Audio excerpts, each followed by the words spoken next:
When it comes to classic first-person shooters, nothing tops the king of first-person shooters, id Software's Doom. When Doom busts down the doors in 1993, it not only revolutionized a genre, but it made its mark in video game history. Because at the time, there was nothing that looked like Doom, played like Doom, or could even be experienced like Doom. Doom showed us that video games were meant to be immersive, with creative level design, exploration, hell, even the graphics of this game were really impressive, especially when you see demons getting blown to bits, which was always satisfying. Don't worry, that's perfectly natural.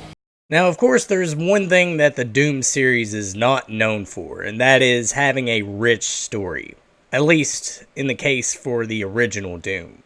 In the case of Doom 2016, it does manage to expand more on the story, as it does a fantastic job of detailing all the events that took place before and prior to the original Doom. So the game takes place at a research facility on Mars, owned by the UAC Union Aerospace Corporation. The Earth is suffering through an energy crisis, so scientists decide to create a portal which will allow them to travel to and from Hell to gather all the resources they need. During one of their expeditions, they find a sarcophagus containing the legendary Doomslayer, aka Doom Guy, who had been imprisoned by the demons after his first encounter and rampage through Hell. While the story of Doom isn't anything groundbreaking, I can honestly see the potential of this being made into a movie. Like, you can have it follow the events of the games, you can have it tie some loose ends here and there, and give Doom Guy some fucking character development, which he really needs it. And honestly, that doesn't seem like a bad idea, actually. Yeah, you're not buying into this, are you? But let's jump back a bit. In late 2005, after the release of the highly anticipated Doom 3, Universal Pictures decided to make the first adaptation of Doom, starring Dwayne Johnson, or, as he is best known, as the People's Champ, WWE Superstar, The Rock. Now, when I first heard that this movie was coming out, you could bet your candy ass I was excited, because I couldn't believe that The Rock was going to be in a Doom movie. I mean, he was a fast rising star in Hollywood, so it only makes sense that The Rock was going to be Doom Guy, and he was going to fuck shit up. But did we get that type of movie?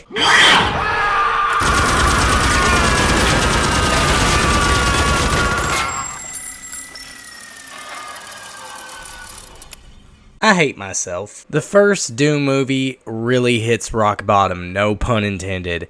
I found it to be completely boring and unimaginative, which is the complete opposite of Doom. Hell, there aren't even demons in this movie. Instead, you have zombies and creatures that are a result of government experimentation? Seriously, did they adapt the wrong game here? Is this Doom or Resident Evil? I don't need anybody else but soldiers! And I need a video game movie that doesn't suck, but sadly, that'll never happen. Which now brings us to Doom Annihilation. It took us 14 years to get another Doom movie, and this one happens to be direct-to-video, which should tell you everything you need to know.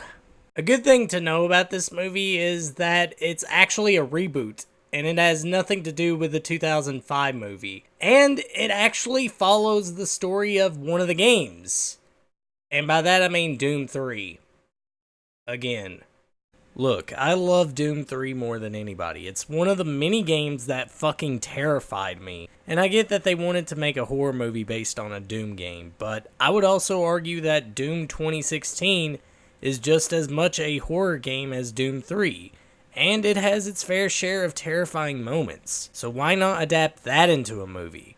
Why does Doom 3 need not one, but two shitty adaptations is beyond me. Doesn't take a fucking genius to figure it out. Nevertheless, the film opens up at a UAC base located on Phobos, where scientists have invented a portal device that enables them to teleport from Earth to Phobos. And yeah, this portal doesn't look hellish in any way, shape, or form. What could possibly go wrong? Phobos is set. Oh my gosh, they have the key cards! Just like in the game! So the test subject steps through the awful CGI effect portal and manages to make it to Phobos safe and sound. Or does he? Flat scale warning. Energy source unknown. unknown thermal heat pad. Yeah, you're kinda looking pale there. Is everything okay, buddy? Jeez, I was just asking you, buddy. You don't have to be a dick about it. So it turns out the portal actually leads to hell, and it manages to turn this guy into Jared Leto's the Joker, which could happen to anyone. So after all that, we get introduced to the main character who is not Doom Guy, but instead is a female lieutenant named Joan Dark, whose name sounds vaguely familiar, especially if you've played a certain game called, I don't know, Perfect Dark. It's Joanna Dark in a movie about Doom. So Joan Dark is played by Amy Manson, or as the opening credits names her, Amy Mason. Yeah, I believe that's how you spell her name. If not, oh well. Malfunction. You gotta be kidding me. And to say that her performance in this movie is underwhelming, I'm right here. If you're gonna talk about me, have the balls to address me directly. that would be an understatement. We then get introduced to all the other characters in a pointless chatter scene that is reminiscent of the Alien movies. And that's what this movie immediately reminds me of, as most of the scenes are directly taken from those movies. And they say that imitation is the sincerest form of flattery, but in this case, yeah, this isn't flattery at all. So this scene is supposed to establish our characters, and it does a terrible job of doing that. In Alien, this scene worked because it gave us a reason to care about each of the characters, thus making each of their deaths that much more terrifying and impactful, which the same can't be said about Doom Annihilation's scene, as these characters only have one easily distinct trait, and it's that one distinct trait that makes them all unlikable and uninteresting. But hey, at least they have one thing in common. They hate the main character just as much as I do. So everyone decides to leave as Joan enters the scene as if she were disease-ridden or something. Either that or they foreseen this awkward conversation between Joan and Dr. Bennett Stone, who also happens to be her love interest in this movie. Which I don't know about you guys, but that's always been my favorite thing about Doom. It's romance subplots. Come on, you guys know that. Oh, we dated for what? 6 weeks, 10 years ago? It was more like 4 months. Yeah, no, that was fucking awkward. I seriously find it hard to believe that these two have a thing going on, because each time they interact with one another, it's either awkward or she just comes off as a total bitch to him for no apparent reason. There is absolutely no chemistry with Joan and Bennett, no matter how much this movie wants you to believe there is. But I do have a theory that Bennett might just be secretly gay. I mean, he shows the clear signs of it. I mean, look at how he drinks that cup. I mean, come on, seriously. Who drinks out of their cup like that? You'd have to be secretly gay.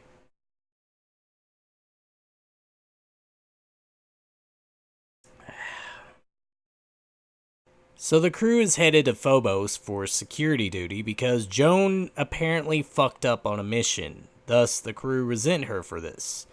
Which honestly, I would be resentful too, knowing that my lieutenant was a incompetent ditlit. But nevertheless, we meet the captain, who is actually one of the better actors in this movie, and yet they managed to find someone who looks exactly like Doom Guy, which begs the question, why isn't he the main character? And look, I'm not trying to be sexist or anything. I get that they are trying to write a strong female character, but Joan Dark is obviously trying to be the next Ellen Ripley, which there is no comparison, as Ripley is the textbook definition of a strong female lead character. And yes, she has her flaws and she has her insecurities, but she doesn't let that deter her from what needs to be done, and that to me makes her one of the best strongly written female characters ever. Joan Dark, on the other hand, is the exact opposite of Ripley. She wears her insecurities and flaws like a badge of honor, thus she shows her incompetence, and that's why she fails as a strong, likable female character. Hey. In order to fight the enemy, you gotta stop fighting yourself, Joan. So to compare Joan Dark to Ellen Ripley would be an insult. And that is not an opinion. That is a matter of fact. Anyways, while the captain is going over their assignment, meanwhile, on Phobos, Dr. Betriger, who resembles nothing close to his Doom 3 counterpart, wants to try this failed experiment yet again, only this time, he volunteers himself. Because somebody has to do it, I guess. So he enters the portal, and it's then and there that all hell breaks loose as demons just show up out of nowhere.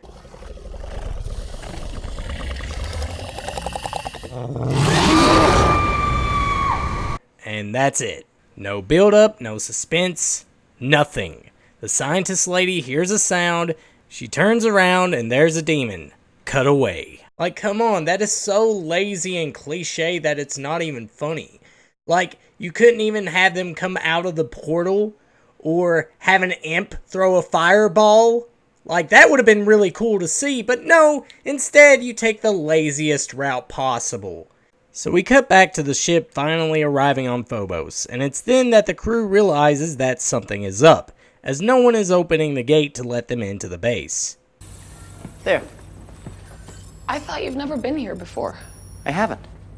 Just when I found out I was being transferred, I read everything there was to know about the base. Including where the emergency entrance is in case you ever got locked out on the surface? I like to read. So wait, you mean to tell me you have been traveling for this long, yet this awkward cuckoid is the only person that seems to know anything about this base? Like, seriously, you must be the worst Marine Force in all of existence to not even know about the place that you're fucking guarding!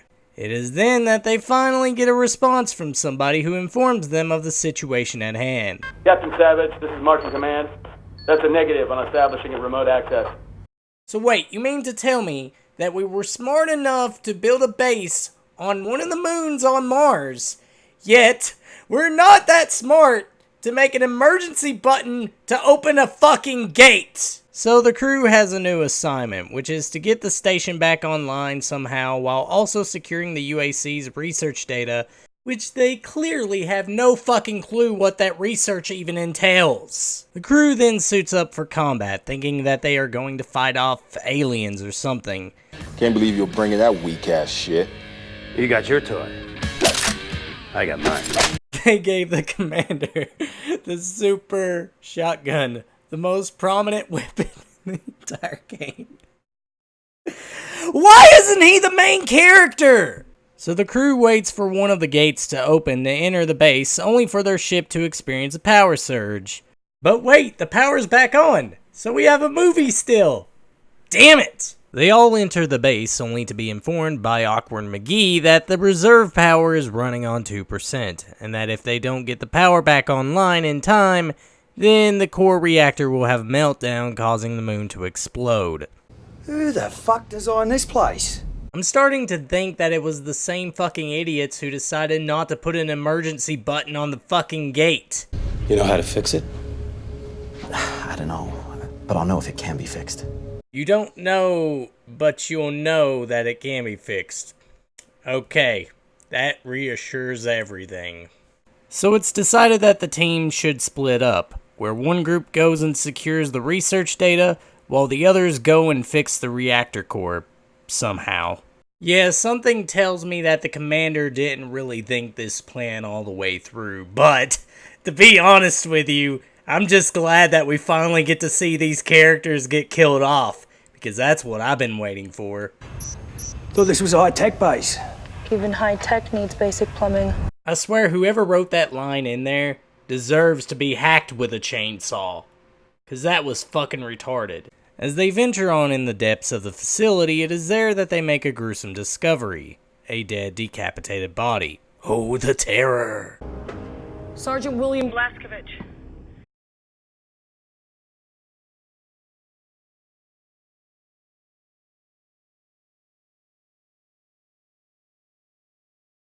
I knew they were gonna do this.